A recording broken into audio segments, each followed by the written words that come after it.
Hi everyone, welcome to Miss Adams Teaches Poetry. In this video, we're going to be taking a detailed look at UA Fanthorpe's poem, Half Past Two. UA Fanthorpe was quite an interesting woman. She was incredibly intelligent, Oxford educated, who ended up becoming a teacher of English and head of English. And it wasn't until much later on in her life, in her 40s, that she decided that she was going to quit teaching and become a writer. But in order to finance herself, she worked as a secretary in a psychiatric hospital, which gave her that kind of opportunity. Actually, she did write about quite a lot of her experiences there. She was very well known for talking about how doctors are limited in the way that they can talk about their patients because of the fact that they can only use prose. She was basically saying that poetry gives you an opportunity to express yourself in ways that standard prose just doesn't. And that's probably why she became such a famous poet, because of her ability to do that.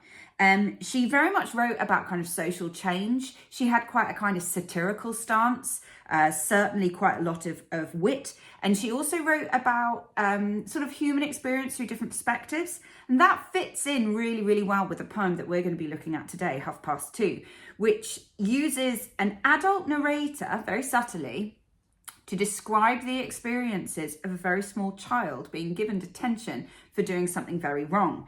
But really, the whole point of the poem is about understanding the escape that you can get through the imagination, and how our world is very much ordered and structured by time and boundaries of time. And when you're a child, you have these ways of kind of escaping that. Without further ado, I suggest we get cracking with this poem. Okay, so let's start at the beginning. So once upon a school time, he did something very wrong.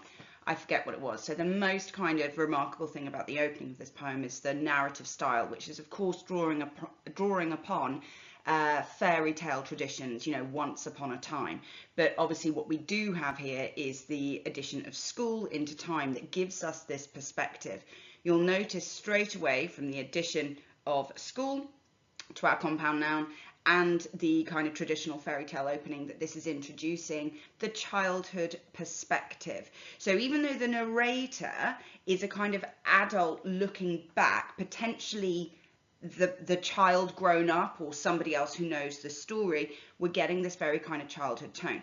Another thing that's quite childish, I suppose, is the use of non-standard capitalization for he did something very wrong. So that non-standard capitalization sort of emphasizes the kind of mystery and the dreadful wrongness of whatever it is that he did, something that probably wasn't that wrong. We've got deliberately vague language being used here. There's something, he did something very wrong. The point is that we're not to know. And then we're reminded through the parenthesis, which is giving us that adult narrative, the kind of present day voice, I forget what it was, that demonstrates that whatever it is that he did was obviously not that serious because it's gone from the memory. And then we've got this reported speech coming in, which is again this sign of the adult world, in particular the teacher world. And she said he'd done something very wrong and must stay in school until 2:30. Okay, so we've got further capitalization of she, suggesting that just like the something very wrong, she is of significance. She is obviously the teacher. Excuse me. She's obviously the teacher. And we've got this repetition of something very wrong, something very wrong. So it's that kind of childhood fear of wrongdoing that has stayed in the mind. And we've got this boundary of the first of boundaries being given to us, staying in the schoolroom till 2:30, a kind of, you know, traditional detention. Okay, so we've got more parenthesis in this stanza, the third stanza. Being cross. So the teacher, being cross, she'd forgotten she hadn't taught him time. Okay, so you get the kind of teacher perspective here. Note the capitalization of time again. So time, just like she, has become this sort of huge entity that is worth making it almost, you know, like a proper noun. And we're reminded of his youth and his innocence here, that he can't tell the time. So for him, you know, he's no idea what 2:30 actually means. But he was too scared at being wicked to remind her. So in this parenthesis, we've got both sides. We've got the adult perspective and we've got the child perspective. And what's quite interesting is the use of emotive language and hyperbole. He was too scared at being wicked to remind her. So this idea of being wicked, the strength of that particular word, is really, really interesting. And note that he was too scared at being wicked. So it's not that he's worried that his behavior would be wicked. So this is quite 21st century kind of way of interpreting, but the idea that he as a being would be perceived as wicked. It quite sort of harks back. It's quite archaic. We don't tend to call children wicked anymore, but it certainly harks back to another time. He knew a lot of time. He knew getting up time, time you were off time, time to go home now time, TV time. So what we're seeing here is some repetition, particularly of the abstract noun time, because again, it's a reminder of this this very broad, this very kind of vague concept, this abstract concept to the time. But what's more interesting perhaps is the use of compound nouns, or you could describe them as portmanteau words, but essentially what we're doing is we're creating new nouns by bringing a whole load of other words together. So even though not all of the bits of it are nouns, the overall is a noun, getting up time, and it's made up of little bits. So you could call it compound noun, you could call it portmanteau words. But we've got getting up time, time you were off time, time to go home now time, TV time. And what we're actually seeing is that we've got this kind of establishment of boundaries. So when you go and when you leave, but also it's to do with comfort. And of course, love, especially for that was grand time, time for my kiss time, that was grand time, as in time he's spending with his granny. So we're getting that familiarity established in that parenthesis once more. But all of these things is how this little lad works his way through the day. These are the times. And they are all the important times he knew. So they're the only things that matter. And note the way now we've got this juxtaposition between the broadness, the familiarity and the comfort and these things that he understands, juxtaposed with the specificity of 2:30, but not 2:30. So we get a kind of sense of his discomfort here, created through, there's almost a bit of drama created in that rhyming couplet. All the important times he knew, but not 2:30. Okay, so I've put a little bit more on this slide, I hope you can forgive me. He knew the clock face, the little eyes and 2 legs for walking. So it's a gorgeous bit of personification here. So the little eyes and the 2 legs for walking, so it's like the hands going around the clock, so it's making the clock face seem like a face, like a character, I think Beauty and the Beast. But there's a kind of sense of comfort in that as well. Note the way that we're using very simplistic adjectives, little eyes, long legs. So again, it sounds almost nursery rhyme-like or fairy tale-like, reminding us of his youth. But then we get this quite profound statement, but he couldn't click its language. So again, we're being reminded of that sort of sense of discomfort and unfamiliarity. Part of that comes through the onomatopoeic verb click its language. It's metaphor as well, but that's obviously making reference to the tick sound of the hands going round, and it's reminding us that to him these signs and symbols are a totally different world, they're a totally different language. There's a disconnect between him and the language of the clock, i.e. being able to tell the time.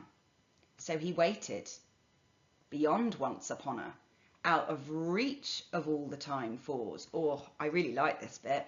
So what has happened in this moment, because he knows that he can't kind of connect with the time, he gets lost in his own world, a boundaryless world, a limitless world that goes beyond his established knowledge. So his knowledge is the once upon a times, the fairy tale world, and his knowledge is the time fors, as in the time for school, the time for home, the time for tea, the time for TV. So it's like he has escaped those boundaries and gone into another world. And this metaphor, this idea of him escaping time, well, it's so freeing that actually in this moment you might like to think about the narrator and their perspective. Is there a sort of sense of envy or jealousy in a child's ability to get lost in imagination? And then we've got this really lovely structural device here called anaphora, which is where you repeat the first, or the first words or phrases at the beginning of a succession of lines. So into the smell of old chrysanthemums on her desk, into the silent noise his hangnail made, into the air outside the window, into ever. So we've got this kind of description of where he gets lost, and he gets lost in the kind of senses. So what he can smell, what he can hear, what he can see. And it's all to do with the idea of his imagination. So you've got this lovely oxymoron, the silent noise his hangnail made. So that's the little bit of skin, that you get on your finger. And so it's almost like he gets caught up in this little kind of precise moment looking at his finger. And I really like the use of this phrase, into ever. So there's this kind of sense of him escaping into the abyss of his own imagination and using all of the things that he can see to distract himself. It's freeing. And then this gets interrupted. Stark juxtaposition, okay, from the massively significant from the profundity of imagination to the sort of insignificance of the adult response. And again, we've got this kind of adult speak coming in, and then, my goodness, she said, scuttling in, I forgot all about you. I think that verb scuttling is quite interesting. It could be like slightly onomatopoeic, as in the sound of clicking heels, clack, clack, clacking. It could be that she's almost made kind of cartoon-like, or almost like insect-like, but there's definitely this kind of jarring from the stillness and the silence of his little moment, and then the clackety-clackety-clack of the teacher coming in, and then very much using this lexis, or this language that is very much associated with adult teacher world. So it's a kind of harsh back to reality, run along or you'll be late. Note, again, time there is being used as a threat. So it's kind of harking back to the original sort of feelings of discomfort. So she slotted him back into school time. Nice little metaphor here. Slotting back, it's almost like he's being described as like a cog in the clock. So like putting him back into order. And we're back to those portmanteau words or compound nouns. So she slotted him back into school time, and he got home in time for tea time. Notice again all the repetition of the abstract noun time. Next time, not for that now time. So back to the kind of established world and his kind of sense of boundaries within it. And then you get the final stanza, which is all about freedom. But he never forgot how once, by not knowing time, he escaped into the clockless land forever, where time hides tickless, waiting to be born. Okay, so you've got this wonderful metaphor of the clockless land, which is about imagination. Think about that for a moment. When you go into a daydream, you're suddenly in a clockless land, aren't you? You're no longer thinking about how much time. No one goes, right, I've got 7 minutes for daydreaming, put a timer on. There is freedom in imagination. And time hides tickless, so you can no longer hear the clicking language, and then you've got this lovely bit of personification. Time hides waiting to be born.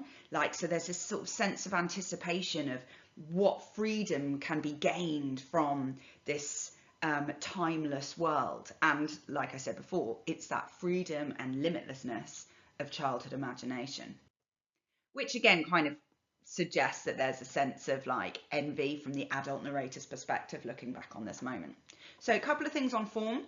You'll notice that there are 11 tercets meaning 3-line stanzas.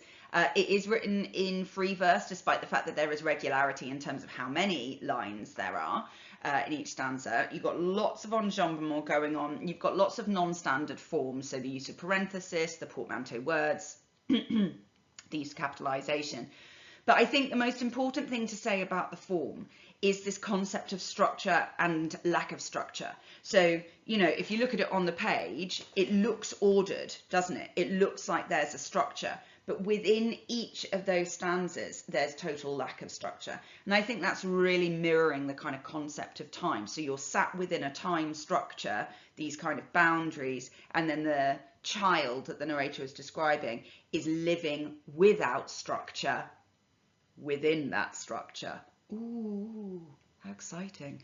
I hope that makes sense. Give me a shout if it doesn't, and I will say it in a different way. Okay, that's it from me. Thank you so much for watching. If you're finding these videos useful, please do subscribe and do share me with your buddies. That would be really helpful as well. Any questions, pop them in the comments. I'll do my best to get back to you. But otherwise, that's it from me. Happy revising.